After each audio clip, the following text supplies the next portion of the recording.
El cielo sobre la ciudad de Indaiatuba, en el interior del estado de São Paulo, parecía una masa inquieta de nubes grises y negras en la tarde del 24 de mayo de 2005. Lo que comenzó como un día común de otoño brasileño se transformó en cuestión de minutos en una escena que nadie esperaba presenciar. Imágenes de galpones retorcidos, columnas metálicas dobladas como si fueran de papel y techos arrancados de cuajo quedarían grabadas en la memoria de todos. Esto no es Texas. Esto es Brasil. La frase no es solo un recurso narrativo.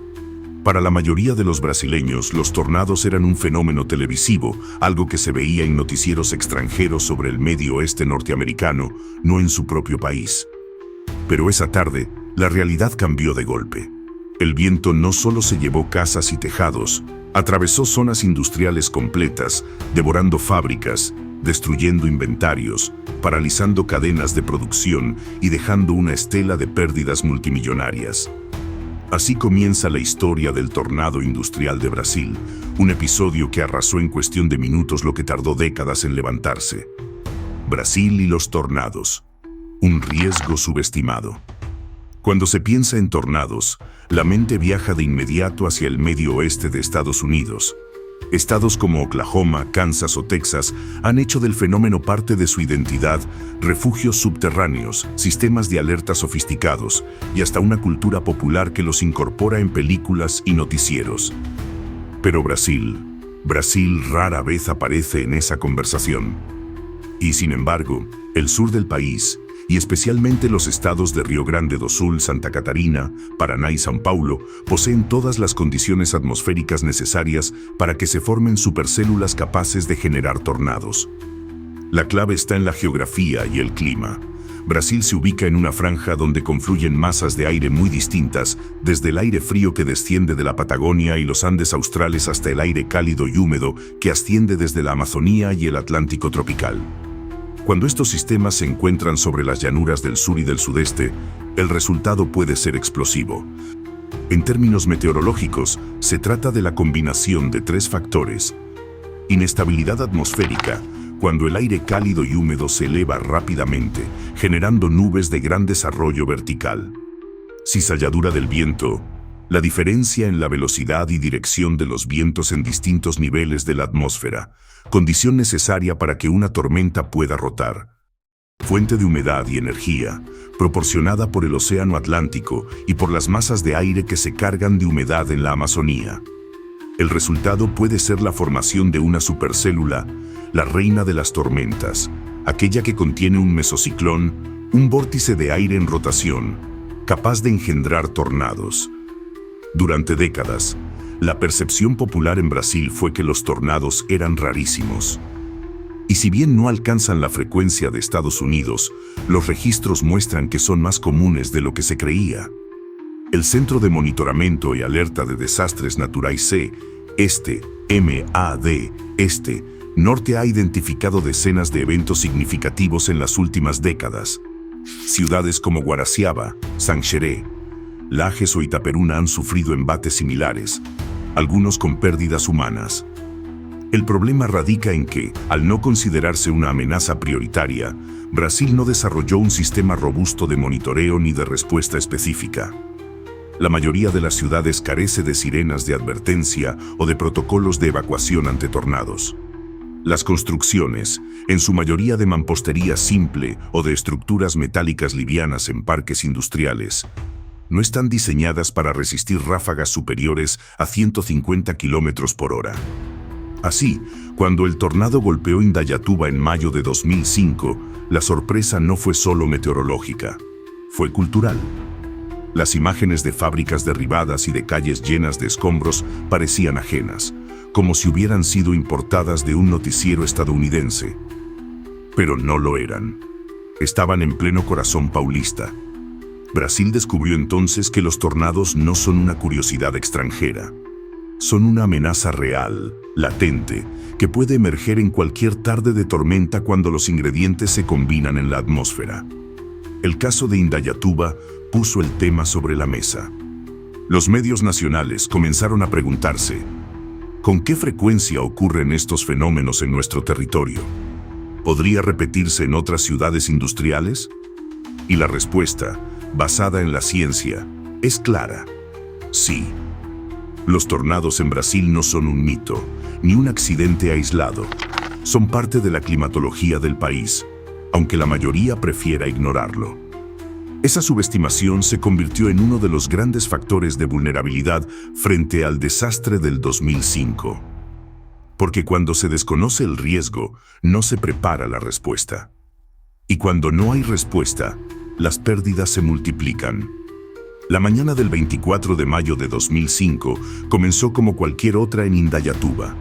El aire era pesado, cargado de humedad, y un cielo plomizo anunciaba que la tarde no sería tranquila.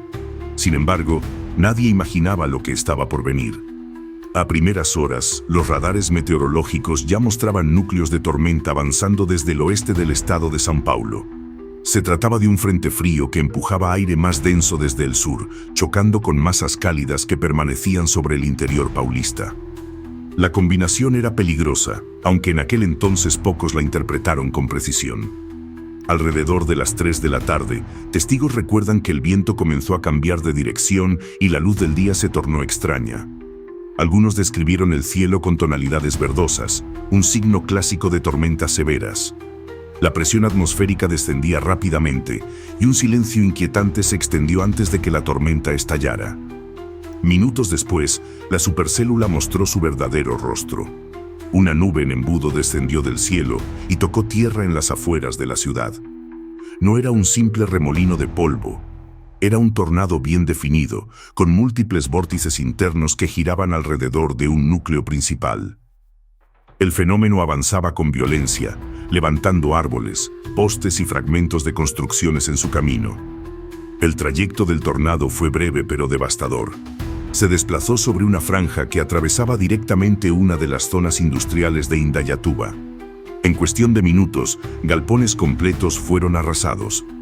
Estructuras metálicas de varios metros de altura se doblaron como si fueran juguetes, techos salieron volando y contenedores de carga fueron arrastrados decenas de metros. Las imágenes captadas después mostraban un panorama de guerra: paredes derrumbadas, maquinaria pesada volteada y calles cubiertas de escombros. En apenas un cuarto de hora, la tormenta había cambiado para siempre la historia de la ciudad. Los meteorólogos estimaron que la intensidad del tornado alcanzó el equivalente a un F2 en la escala Fujita mejorada. Eso significa vientos que pueden superar los 170 km por hora. Suficiente para arrancar tejados sólidos, volcar vehículos y provocar destrucción severa en edificios industriales. Los habitantes describieron la experiencia con una mezcla de miedo y desconcierto. Algunos hablaron de un rugido ensordecedor comparable al paso de un tren de carga. Otros apenas alcanzaron a refugiarse bajo mesas o a correr hacia áreas más seguras dentro de las fábricas antes de que todo colapsara a su alrededor. Cuando el tornado se disipó, dejó tras de sí una línea de destrucción perfectamente reconocible, una cicatriz en la ciudad. No hubo tiempo para asimilar lo ocurrido. De inmediato, comenzó la etapa de rescate y evaluación de daños. Lo que hacía este evento aún más desconcertante era su localización. Los tornados en Brasil habían golpeado antes áreas rurales, pueblos pequeños o zonas menos densamente pobladas. Pero esta vez, la tormenta había apuntado directamente a un polo industrial vital para el interior paulista.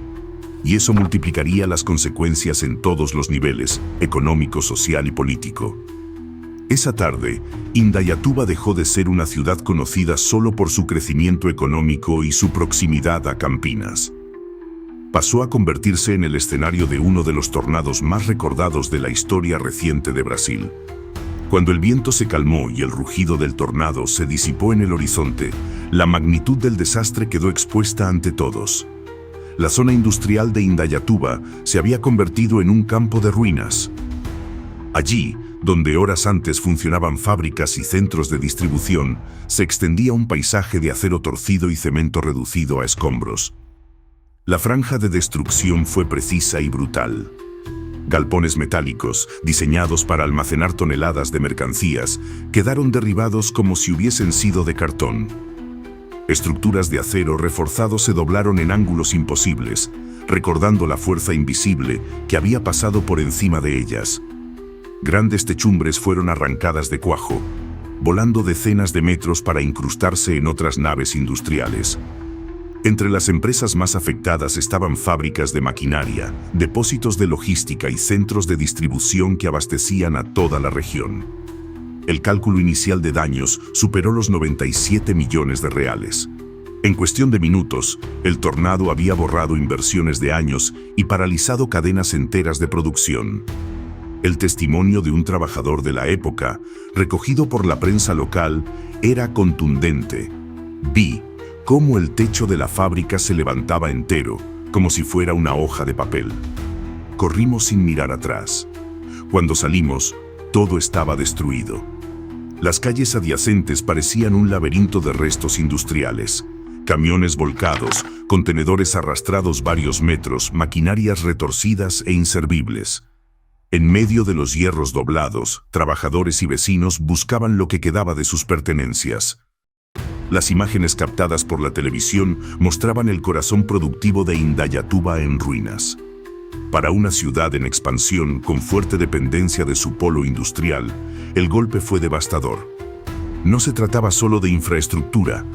Cada nave derribada significaba puestos de trabajo suspendidos, producción interrumpida y familias sumidas en la incertidumbre. El efecto dominó fue inmediato. Empresas que dependían de insumos producidos en la zona comenzaron a sufrir retrasos. Comercios locales vieron caer sus ventas. La economía municipal, que hasta entonces crecía con dinamismo, recibió un golpe que tardaría meses en asimilar. Pero más allá de las cifras, el paisaje tras el tornado tenía un simbolismo poderoso.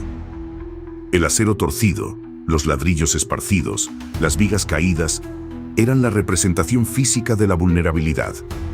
Ninguna obra humana, por sólida que parezca, es invulnerable ante la furia de la naturaleza. Un reportaje de la época lo resumió con crudeza. Lo que tardó décadas en construirse, el viento lo derribó en minutos. La cámara imaginaria del documental recorre lentamente el perímetro devastado. Este no fue un tornado perdido en un campo abierto. No fue un fenómeno aislado en una zona rural. Fue un golpe directo al corazón industrial de una ciudad brasileña. Y ese hecho lo convirtió en un desastre sin precedentes. En Indayatuba, la modernidad se encontró cara a cara con una fuerza que muchos creían ajena a su realidad. La devastación industrial no fue solo material, fue un recordatorio de que, en Brasil, los tornados son capaces de trastocar no solo vidas, sino también la columna vertebral económica de una región. Entre las ruinas del parque industrial de Indayatuba no había silencio. Había gritos, llantos y el estrépito metálico de estructuras a punto de colapsar. La ciudad despertaba de un golpe a la realidad. El tornado no solo había destruido fábricas, también había quebrado la rutina de miles de trabajadores. Los primeros relatos llegaron casi de inmediato. Un operario de logística, aún con la ropa cubierta de polvo, recordó con voz temblorosa: «Escuché un ruido como de un tren». Todo se oscureció y en segundos el galpón empezó a desmoronarse. Corrimos hacia la salida, pero muchos quedaron atrapados entre las vigas. Otro trabajador describió cómo el viento levantaba objetos imposibles. Vi contenedores de metal volando como si fueran de cartón. Pensé que no iba a salir vivo de ahí. En las horas siguientes, equipos de rescate, bomberos y voluntarios comenzaron a recorrer la zona. El desafío no era solo encontrar sobrevivientes entre los escombros, sino asegurar estructuras que amenazaban con derrumbarse. Camiones de bomberos se abrieron paso entre restos de techos y vehículos volteados. Los hospitales locales recibieron a decenas de heridos, la mayoría con cortes profundos, golpes y fracturas causadas por escombros lanzados como proyectiles. Las cámaras de televisión captaron escenas de trabajadores abrazados frente a lo que quedaba de sus empresas. Algunos lloraban al ver la destrucción de lugares donde habían pasado décadas de esfuerzo. Otros, en cambio, simplemente miraban en silencio, incapaces de asimilar lo ocurrido. Los testimonios no provenían solo de empleados. Gerentes y dueños de compañías ofrecieron su versión de la catástrofe. Uno de ellos declaró ante los medios: «En 5 minutos, perdimos lo que construimos en 30 años. Ahora tenemos que empezar de nuevo, pero no sabemos cómo ni cuándo». A medida que avanzaban las horas, la solidaridad se hizo presente. Vecinos ofrecieron agua y comida a los trabajadores varados. Empresas de otras ciudades enviaron equipos de apoyo. Las autoridades locales decretaron estado de emergencia y comenzaron a coordinar la remoción de escombros, con la prioridad puesta en restablecer la energía eléctrica y asegurar que no hubiera fugas de productos químicos en las fábricas dañadas. La reconstrucción, sin embargo, no sería inmediata. Durante semanas, cientos de familias quedaron sin empleo. Muchas fábricas permanecieron cerradas, a la espera de peritajes y de recursos para levantar de nuevo sus estructuras. Las aseguradoras tardaron en procesar las pérdidas, lo que alargó la crisis económica. Pero la catástrofe también mostró el espíritu resiliente de la comunidad. Algunos trabajadores regresaron al lugar de la destrucción apenas días después, colaborando en la limpieza de escombros. Empresas improvisaron espacios para retomar la producción en condiciones mínimas, tratando de salvar contratos y mantener el empleo. Un cronista local resumió aquel ambiente contradictorio con una frase que quedó grabada en la memoria de Indayatuba. Entre los hierros retorcidos se escuchaban dos sonidos, el del llanto por lo perdido y el de las palas que anunciaban el comienzo de la reconstrucción. ¿Qué fue exactamente lo que golpeó a Indayatuba aquella tarde del 24 de mayo de 2005? Para entenderlo, hay que entrar en la mecánica íntima de la tormenta. No fue un simple vendaval, ni un temporal común del sudeste brasileño. Fue la manifestación de uno de los fenómenos atmosféricos más complejos y destructivos que existen, un tornado de múltiples vórtices generado por una supercélula. Una supercélula es un tipo especial de tormenta que se distingue de todas las demás porque contiene un mesociclón, es decir, una columna de aire en rotación dentro de la nube. Este giro interno es el corazón de la tormenta y lo que le da el potencial para producir granizo gigante, lluvias torrenciales, ráfagas de viento extremas y, en las condiciones adecuadas, tornados. En el caso de Indayatuba, los meteorólogos detectaron que los ingredientes estaban todos presentes. Una masa de aire cálido y húmedo procedente del Atlántico que subía por el interior de São Paulo. Aire frío y seco descendiendo desde el sur, impulsado por un frente frío. Una marcada cizalladura del viento, es decir, la diferencia de velocidad y dirección entre los vientos a distintos niveles de la atmósfera. La interacción de estas variables creó un ambiente explosivo. En cuestión de minutos, el mesociclón dentro de la nube comenzó a intensificarse. Cuando el aire ascendente y rotacional alcanzó la superficie, se formó el embudo, un cono oscuro que conectaba el cielo con la tierra. Pero el tornado de Indayatuba tuvo una característica particular: fue de múltiples vórtices. Esto significa que, además del embudo principal, varios pequeños remolinos giraban a su alrededor, cada uno con una fuerza destructiva comparable a un tornado individual. Estos vórtices secundarios suelen aumentar de manera exponencial el poder de devastación, porque concentran vientos extremos en áreas reducidas, arrancando techos, derribando paredes y retorciendo vigas metálicas. Las estimaciones posteriores de especialistas brasileños y extranjeros coincidieron en que la intensidad alcanzó un nivel equivalente a un F2 en la escala Fujita mejorada, con vientos superiores a 170 km por hora. No era el máximo de la escala, pero sí más que suficiente para provocar destrucción severa en construcciones industriales y daños significativos en infraestructuras urbanas. El impacto visual en el terreno fue revelador. La franja de destrucción tenía bordes nítidos, un corredor que mostraba la ruta exacta del vórtice, árboles arrancados de raíz, vehículos desplazados decenas de metros y estructuras industriales desmanteladas confirmaban la violencia del fenómeno. Un meteorólogo de la Universidad de São Paulo explicó en su momento: lo sorprendente no es que haya ocurrido un tornado en Brasil. Lo sorprendente es que golpeara con tanta precisión una zona densamente industrializada. Eso multiplicó el impacto económico y social del fenómeno. La ciencia detrás del tornado no es solo una cuestión académica. Comprender cómo se forman, cómo se desplazan y por qué se intensifican es vital para diseñar sistemas de alerta y reducir los riesgos. En países como Estados Unidos, los radares Doppler permiten detectar la rotación en la nube minutos antes de que el embudo toque tierra. En Brasil, en 2005, esas herramientas eran limitadas y en muchos lugares, inexistentes. Por eso, el tornado de Indaiatuba no solo reveló la furia de la atmósfera, también dejó al descubierto una carencia estructural, la falta de monitoreo avanzado y de protocolos de emergencia que pudieran haber reducido el impacto del desastre. Las estimaciones oficiales calcularon pérdidas superiores a 97 millones de reales, una cifra colosal para la época. No se trataba de simples daños aislados, fábricas enteras quedaron fuera de servicio, líneas de producción se paralizaron y cientos de trabajadores perdieron temporalmente sus empleos. En un país donde la informalidad laboral y la falta de redes de protección social eran ya problemas estructurales, el tornado agravó la fragilidad de miles de familias. El efecto dominó económico fue inmediato. Empresas proveedoras en otras ciudades sufrieron retrasos, cadenas logísticas quedaron interrumpidas y contratos internacionales se vieron comprometidos.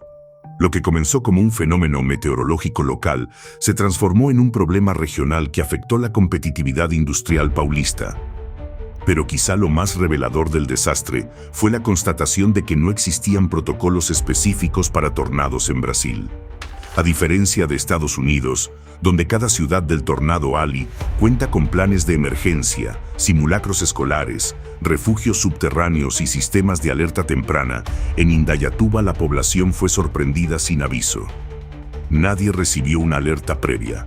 No hubo sirenas ni instrucciones de refugio. El tornado golpeó a una comunidad que no tenía ni siquiera el lenguaje para nombrar lo que estaba ocurriendo. El contraste era doloroso.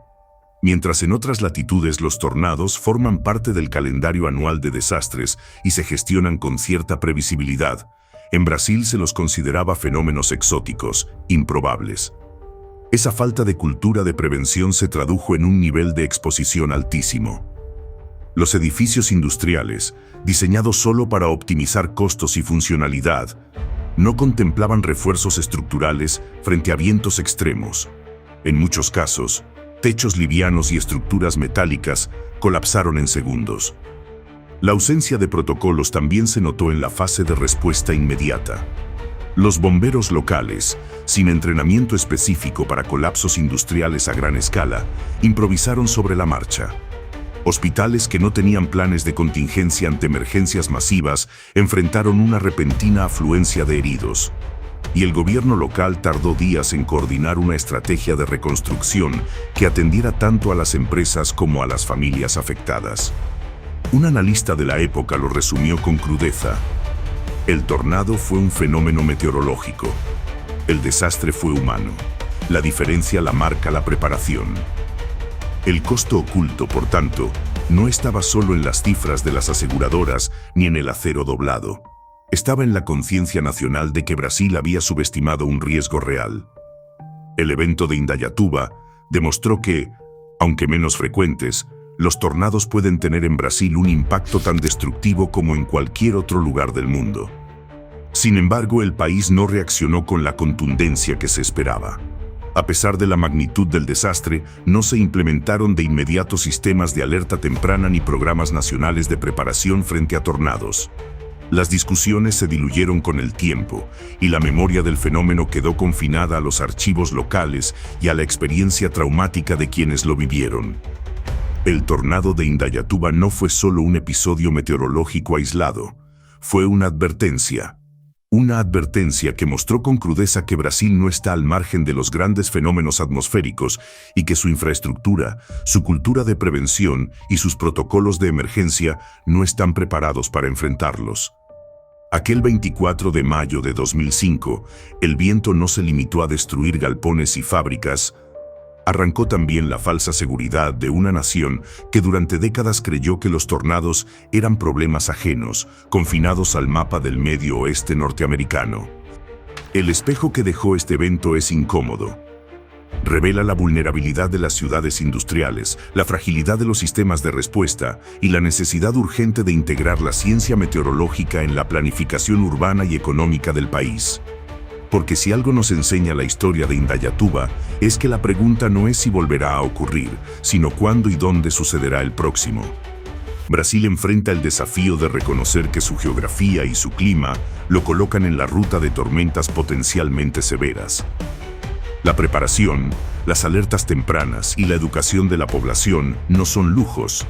Son barreras invisibles que pueden marcar la diferencia entre un susto y una catástrofe.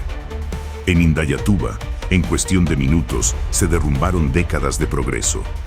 La fuerza del viento no distingue fronteras. Y el verdadero desafío no es detener la tormenta, sino aprender a vivir preparados para ella. La pregunta que queda abierta es simple: ¿estamos listos para el siguiente? Si esta historia te impactó, acompáñanos en más relatos de la fuerza de la naturaleza. Suscríbete al canal de Tornado Extremo y mantente conectado con los eventos que marcaron la historia y las lecciones que aún debemos aprender.